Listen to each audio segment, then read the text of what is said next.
5 сообраќајни несреќи се случиле во изминатото деноноќие во Скопје. Во 3 сообраќајки со полесни повреди се здобиле 3 лица, во 2 е причината материјална штета. Сообраќајната полиција санкционирала 12 возачи за пречекорување на брзината на возење. 7 поминале на црвено светло на семафор. 4 биле со нерегистрирани возила, а 9 без возачка дозвола.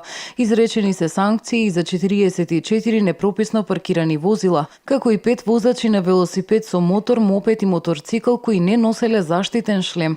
Ова е најновиот биланс од петокот кој реално отсликува состојбата на патиштата во земјава во летните месеци. Ништо поразлично во Битола, постојано сообраќајки и слични сообраќајни прекршоци. Во овие летни месеци би сакала посебно да апелирам до возачите. Внимателно да возат, да не тргнуваат на пат заморени, бидејќи чешкото време дополнително придонесува за зголемување на притисокот, на цела напнатост во атмосферата и често пати се случуваат несакани последици.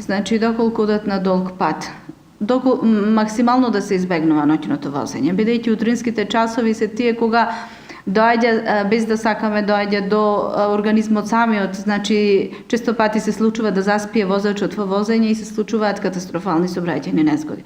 Тоа се случува на сите патишта низ Македонија. Сведоци сме на секојдневно сообраќајни незгоди со големи човечки жртви и со материјални последици. И од Автомотосојузот на Македонија поради високите температури препорачуваат патување во раните утрински и вечерни часови со почести одмори и конзумирање повеќе безалкохолни пијалоци. Внимателно да се вози, да се почитуваат сообраќајните правила и прописи, да се внимава многу на заморот, на психичката состојба на возачите, на тоа каков е притисокот од дополнително жешкото време, климатизирано, неклиматизирано возило, кои медикаменти се употребуваат, алкохол, дрога, лекови, тука посебно треба да се истакне влијанието на тие субстанци, посебно за до возачите кои што сакаат малку повеќе да предизвикуваат или да покажуваат некои своји вештини во возењето, посебно да внимаваат, бидејќи и да не брзаат, најмногу на брзината, затоа што со неколку минути покасно стигнување на местото, може да се заштеди, меѓутоа може и да се направи голема пресвртница во животот сопствен и на околните, и на семејството, и на сите други кои што се движат на сообраќајот. Многу треба да се внимава.